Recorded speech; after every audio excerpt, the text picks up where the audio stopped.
So I think I'm gonna start with the 808, and this video is also to teach you how to get your 808 and your kick not to clash in a mix, and also to get the muddiness out of a mix, because most of the time like for most beginners, they'll leave the 808 without cutting down some of the low frequency, and that leaves your mix to be very muddy at the end of your mix, and you won't even get a good mix or a clear mix if you don't do these tricks. So it's just to show you a few pointers of stuff that you can try to do. Okay, so first what I'll do, I'll go to out, and I'll try to cut some of the tail off so you don't have that vibration, because I'm gonna solo this out. That's what I'm gonna do. I'm gonna solo this out, so you can hear what I'm doing while I'm doing it. Alright, so alright, I'm gonna bring this back so you get exactly what I'm trying to say to you. You get that, but you want to cut some of the tail off. So when you're doing your master, because you might not hear this effect in the mix, but when you go to master your track, your 808 is gonna be a lot louder, and it is gonna affect your kick. So you got to make sure you know to balance these two out. So I'll now just go to and cut in the settings, and I'll take some of that tail off. I'm sure you can hear the difference there. So I'm gonna jump in right to the kick straight away, so you guys can see. I'm just gonna go to the mixer track. Alright, and so what I'll do here, I'll pan one to the left. You don't have to go all the way to the left, but I'm just showing that you can. And also pan the kick to the right, so that way you don't get a clash. Because if these two clash, you know, with the power they're both giving off, it's not gonna be good. So to get them not to clash, that is what I'll do. I'll solo this out right here, and then we can work on the 808. So I'm gonna go to the EQ, paramedic EQ, and everyone has this EQ because this is like a native plugin to FL Studio. I'm using FL Studio 20, so it's a pretty upgraded version. I bought this from Sweetwater, so you guys can go and check their website out as well.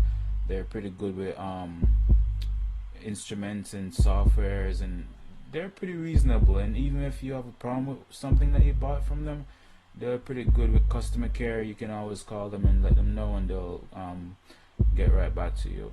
I'm not sure with all this corona stuff going on, but I'm sure they're pretty good at time, I can tell you that much. So what I'll do, I'll cut some of the low end off, you know, and that will help you take some of that mugginess out of your mix. I want to give this an eye pass while taking some of the high end out. So I'll go to type, you right click, go to type, and click eye pass. So this is pretty tricky. If you see where my mouse is, you want to go here to select the proper curves that you want to get, and now I'll take some of the high end out. Okay, I'm sure you can hear the difference in this, you know. So I'll add another VST, and I'll use fuzz plus 3. This is free. This is actually free. Whoa. Let's turn this down real quick. But when you use this plugin, it gives you like a better boost. It's also give you a great amount of volume, which you need, because sometimes you're mixing a song and you don't have that boost that you want. This is the VST that gives you that boost. So you want to turn some of your frequency down, and then you get like a nice, and turn your distort. I'm gonna turn the level back up because I don't want it to be too low. So what I'll do, I'll go to the mixing check, and I'll turn the volume down there, because you do not want this as high as your kick, because you want your kick to stand out. Unless you're like an 808 guy, it's cool, you know what I mean, and do it whatever way you feel comfortable doing it, or how it matches with your track. So that's what you want to do. But fuzzy plus 3 is definitely a VST that everyone should have using. So if you want it more bass, like a more boom, then just mess around with the knobs. Don't be afraid to mess around with your knobs. You got to do this, you know, and that's the only way you're gonna learn, by making mistakes and going back, so you can actually learn for yourself from making mistakes. If you're just gonna like be there and do things that you just learn from other people, then you'll never improve on yourself and your skills. So you gotta mess around with everything you see in FL Studio to get the best understanding. And sometimes you don't have to keep buying VSTs because you don't even know as much as you should about the native plugins in FL Studio. So you gotta make sure you're always trying to learn something new about those. Alright, I'm gonna go to the kick. Alright, this is what I'm talking about, guys. You see how flat this kick is? It's very flat, very flat. I think I might use a different kick. This kick is very flat. Alright, so I'm gonna get a no. Okay, I just use this one. It's not gonna be a big difference, but I like my kick to be boomy and not tick tick tick, you know. So alright, I'm gonna solo, I'm gonna kick out, and then I'm gonna go back to the channel rack. I'm definitely, you know, this is like one of my favorite plugins, is the Paramedic EQ, and I do the same for the kick. I'll do the same for the kick, because you do not want them to clash, you know. So you got to take all these frequencies out, and for most of my mix, I'll bring my I'll take a lot of my INs out. Reason being, you don't need it. You do not need it, and it helps you to get like a more rounder sound kick than like something that's like too much clashing. So I normally just take a lot of IN out of my kick, and I normally had the fuzzy plus 3 to this as well, as it gives it that boost. So if you know you're at a party, you get like a good pound, and it's not, as I'm saying, you don't want your kick and your 808 to be weak, because most of the time it's like the drive of your beat. So you want these guys to be punchy, like a lot punchy. So, and I'll also turn the volume down on the kick. So if I go to the mixing check and I'll take the effects off this, then you can tell the difference. See? And I'll add the effects back on. See? Big difference. Big difference.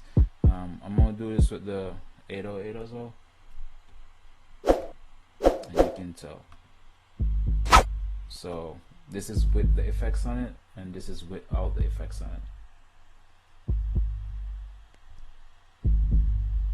Big difference, guys. So both of them together, and you're definitely not hearing a clash. So that's the reason why I panned one left and panned one to the right, but you don't have to go all the way around. I mean, just do it according to what you're trying to achieve in your mix. That's what you want to do.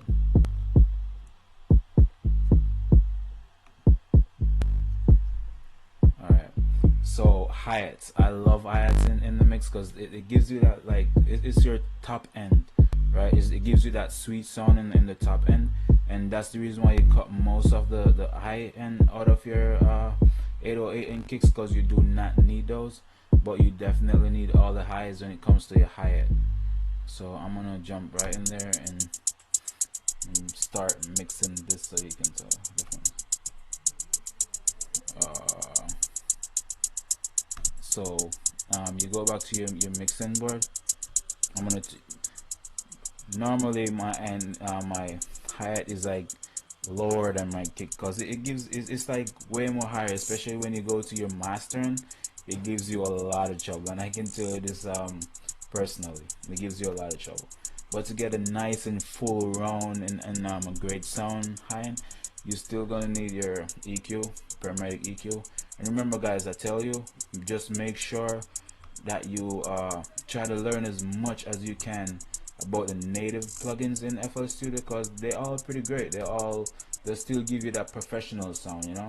Before you try to jump to something new, make sure you know the simple and the basic plugins that you have, and that's the way you're gonna learn to use the more complex things, you know. You gotta start somewhere. So I'm gonna add some delay on it, and what I use for my delay is a stereo shaper, and I just normally use the third, so they call this presets. but I always go for the third preset because it gives you that delay on it also, which gives it a good sound because it plays in both speakers instead of one speaker, and that's what I like about it. And I'm also going to add some reverb to this. I love reverb. It gives you that deep round sound, you know, it gives you the fullness that you're looking for in your mix, and it's not like light and flat. You do not want a light and flat one. So I'm gonna use a native plugin also. I don't normally use a preset for this because like I know what I want, so I just go right into mixing, and you can mess around with the size and also the wet. That's what you want to mix around with, and you can hear the difference already. Someone suggested this this reverb to me. Oh my god, this is like a miracle. I use both of them because it gives you like the fullness that you're looking for, but I mean, like I say, like you're mixing it to your taste, this is to my taste, but I'm just giving you another insight in what you can do, because most people don't like try to research, and research is like one of the best ways, or you get knowledge to things, and it's good to learn more than one ways, you know.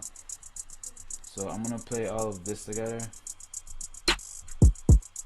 and you can tell I'm still gonna turn my hi-hats down a little more.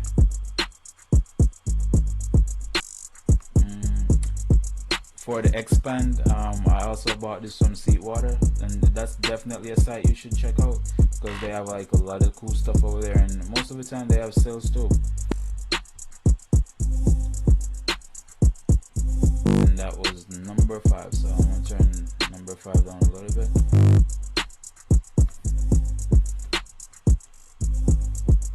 I'm not even gonna do nothing with that, but I'm just gonna add some reverb on it. Okay guys, so leave in the comment section, tell me what you think about this mix, if you learn anything, and if there's anything that you would like to see personally, just let me know. And thanks for coming to Young Mafiya Beats. Please like, subscribe, and share. See you next time. Thank you.